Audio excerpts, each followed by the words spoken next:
ইনকিলাব মঞ্চের মুখপাত্র ওসমান হাদী হত্যার ১ মাস পেরিয়ে গেলেও এখনো খুনিরা গ্রেপ্তার হয়নি। এর প্রতিবাদে বরিশালে ইনকিলাব মঞ্চের ছাত্র জনতা বরিশাল-ঢাকা মহাসড়ক অবরোধ করে বিক্ষোভ করেছে। বক্তারা দ্রুত খুনিদের গ্রেপ্তার ও সর্বোচ্চ শাস্তির দাবি জানান।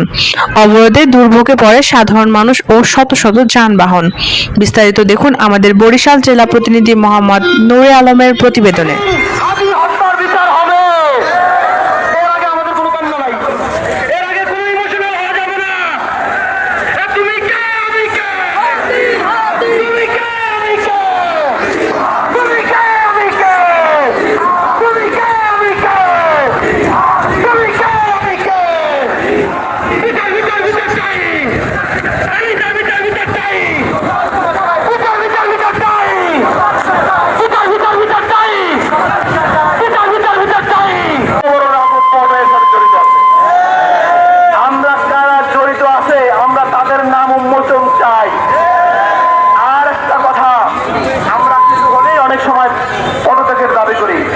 আমরা কি পদত্যাগের দাবি করবো?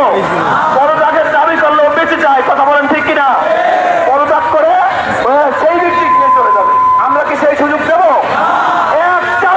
আমরা সেই ভিত্তিক দেবো না। বাংলাদেশের সবাই যদি গড়ে ওঠে, আমরা বরিশালবাসী গড়ে উঠবো। এই হাদী কোন মাটির সন্তান? বরিশালের বলেন কোন মাটির সন্তান?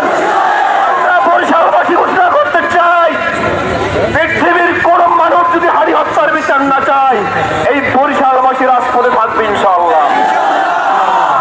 আমরা হাদী হত্যার বিচার না হওয়া পর্যন্ত আমরা সবাই রাজপথে থাকবো এবং সরকারকে বলবো যে আপনারা যেই সরকারি করতেছেন এই ৯ সাইডে আমাদেরকে বুঝাতে পারেন না। আমাদেরকে যদি বুঝাতে হয় একমাত্র বিচার বিচার এবং বিচার ছাড়া আমাদের কোনো সন্তুষ্টি নাই নাই এবং নাই।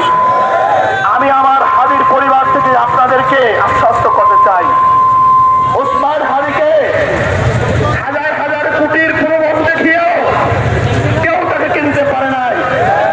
আমার জানা মতে ওসমান হাদীর পরিবারে এমন কোন সদস্য নাই যে বিক্রি হয়ে যাবে। আমরা কি বিক্রি হব? বিক্রি কোনোভাবেই তো হব না, হবই না, এবং আমরা বিচার ছাড়া কোনোভাবেই গড়ে উঠবো না।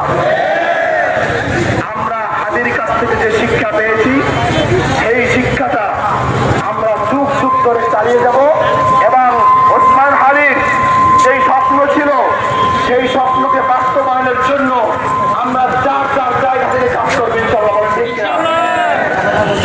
আমি আর কথা বাড়াবো না। আজকে যে আমি এসেছি